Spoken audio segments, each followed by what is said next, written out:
Les veillées ufologiques, il y en a aux États-Unis, il y en a dans tous les pays.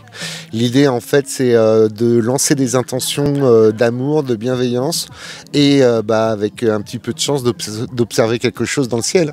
Ouverture bucolique de la saison 2. Nous sommes ici quelque part en Loire-Atlantique. On ne peut pas vous dire où nous sommes parce que le chapeau d'Indiana Jones est de sortie. On fait une soirée spéciale OVNI ce soir, ici au cœur de la Loire-Atlantique. Une quarantaine d'invités, médiums, énergéticiennes, des cosmiques. Enfin, vous allez voir une tribu bien singulière pour ouvrir cette saison 2, les mystères du cachot. On va s'amuser ce soir, on va passer une nuit blanche, on va forcément scruter le ciel.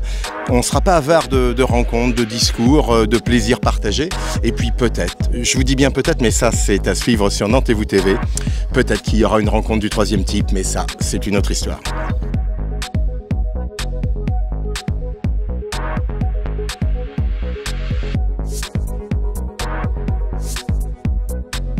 Je vous l'avais annoncé tout à l'heure, une saison 2 qui démarre forcément sous l'emprise des astres. Salut Cyril, on ne pouvait pas démarrer cette saison 2 de Nantes et vous TV pour les Mystères du Cachot sans toi. Ça aurait été gageur. Merci, c'est un honneur, voilà. Eric. On ne sait pas où nous sommes, parce qu'on ne peut pas le dire, on est quelque part quand même. Une soirée qui va être assez sympathique parce qu'on va démarrer cette saison. On va faire quoi? C'est un collectif pour se connecter avec quoi? Tout à fait. L'invisible. Voilà. C'est quoi l'idée? L'idée, en fait, c'est de faire une veillée ufologique. Ouais. Donc, qui se fait et qui se pratique dans toute la France. Les veillées ufologiques, il y en a aux États-Unis, il y en a dans tous les pays.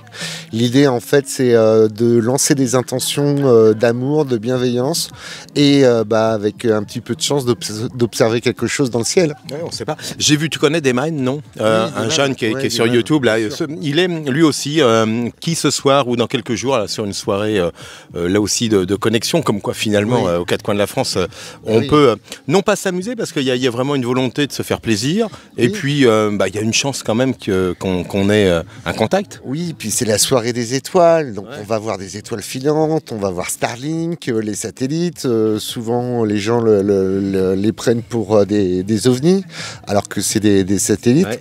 Donc tout ça, c'est tous les mystères nocturnes que l'on peut avoir dans cette belle nuit qui va s'offrir à nous. Alors une nuit forcément de mystère du cachot, à plus d'un titre ce soir Cyril.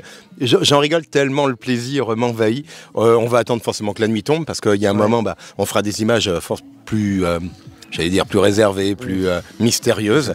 Ouais. Puis peut-être qu'il y aura des grands jets de lumière. C'est un monde que tu vas voir avec d'autres yeux. Bon, tu nous diras parce que tu sens que ça va toquer à la porte. Non, je vais voir ce qu'il y a à voir. S'il n'y a rien à voir, si ça voit, tu le dis. Voilà. S'il y a quelque chose à voir, je vous le dirai. Parole, hein. Marie-Laure, on va être près de toi. Si vraiment tu sens des choses, nous c'est difficile, tu sais bien. Oui, mais ça m'est déjà arrivé, donc c'est pour ça que je vous dirai si je vois quelque chose. Il faut attendre loin dans la nuit, pas forcément. Non, pas forcément. Il n'y a pas d'heure. Il n'y a pas d'heure. On est sur quasi un quart de lune, là il est beau. Hein. Oui, très. Et puis ici on est très champêtre. Ah oui, on est très bien. On va se retrouver tout à l'heure. On attend que nos amis arrivent. Oui. Cool. À tout de suite. Des invitations, elles seront peut-être plus invisibles que visibles quand même. Ouais, si tu me vois partir en courant, c'est que j'ai réceptionné un message. Ouais. Bon, toi Magali, quelle perception tu as là? Il y a quand même pas mal de monde, il y a des gens qui ont des capacités, des aptitudes à appeler peut-être. Et ça marche ça? Si on appelle, on reçoit? En général oui, normalement. Après, ça dépend du canal qu'on utilise. Donc il y en a qui doivent déjà avoir fait le chemin. Moi je sais que j'ai jamais fait ce genre d'expérience-là. C'est la toute première. On verra. Après, moi, j'ai pas la trouille des ovnis, donc ça va. Mais bon, on verra. Vous savez, les filles qui n'avaient pas la trouille des ovnis, on a la chance, on a Dominique, qui est l'astronome, donc on pourra quand même observer les étoiles. Exactement. On va regarder Vénus, on va regarder Saturne, on va regarder plein de planètes, en tout cas, qui nous entourent. On est passé d'une physique relationnelle, si on sait faire la relation depuis des millénaires, on sait faire la relation entre la Lune, les astres, etc. Et on peut prédire, si on peut dire ça comme ça, que dans 1000 ans, la Lune sera exactement à tel endroit, etc. Et là, on est passé de ça à une physique probabiliste. D'accord. C'est qu'en fait, on parle maintenant en termes de probabilité, non plus en termes de relationnel. Et dans l'usage du quotidien, finalement, Dominique, dans l'usage du quotidien, comment tu m'aides ou comment tu aides ton prochain? C'est-à-dire qu'en fait, on s'aperçoit que maintenant, l'énergie prédomine largement sur la matière. C'est vrai. Donc en fait, nous, en tant que...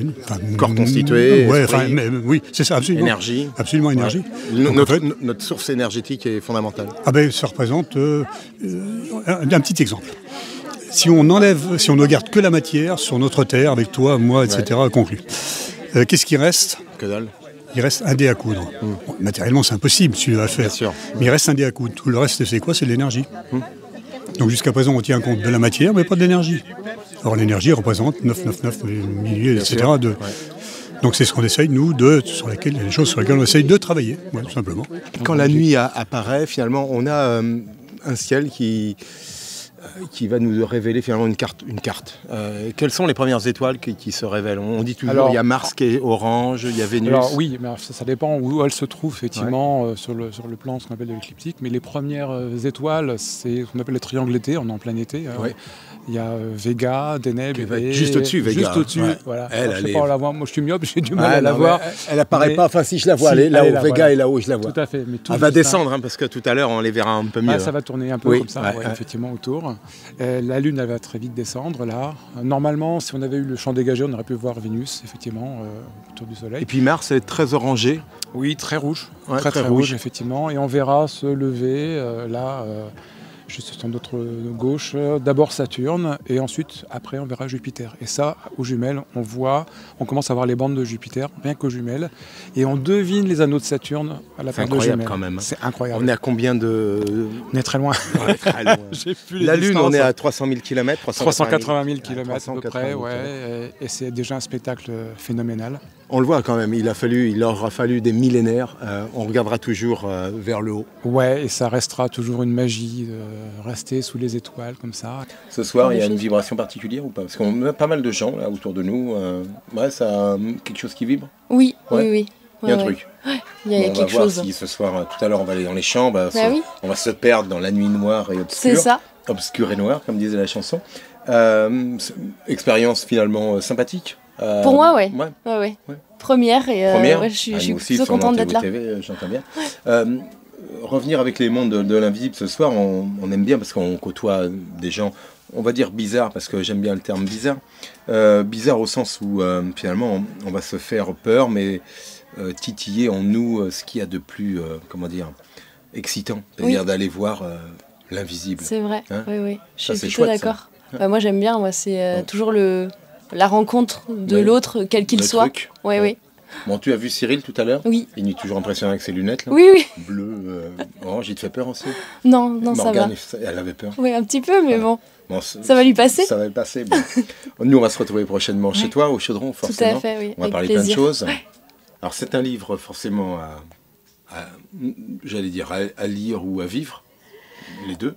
Oui, c'est ça. C'est un livre qui résonne en chacun de nous, puisque forcément, à un moment donné dans nos vies, qu'on ait 45 ans ou moins ou plus, on se dit finalement, est-ce que je suis vraiment pleinement alignée avec ce que je fais ? Est-ce que ça correspond vraiment à la mission que je suis venue accomplir sur cette terre ?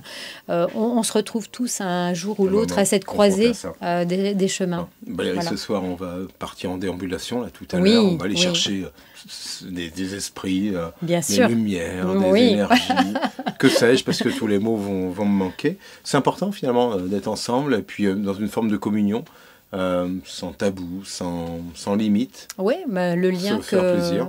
Se faire plaisir et puis ressentir que nous sommes tous liés. Voilà, on va partir pour ça. On se retrouve pour un regard sur ton livre prochainement sur Rendez-vous TV. Merci à toi, Eric. Valérie, puis on va partir dans les champs. À très bientôt. Ouais.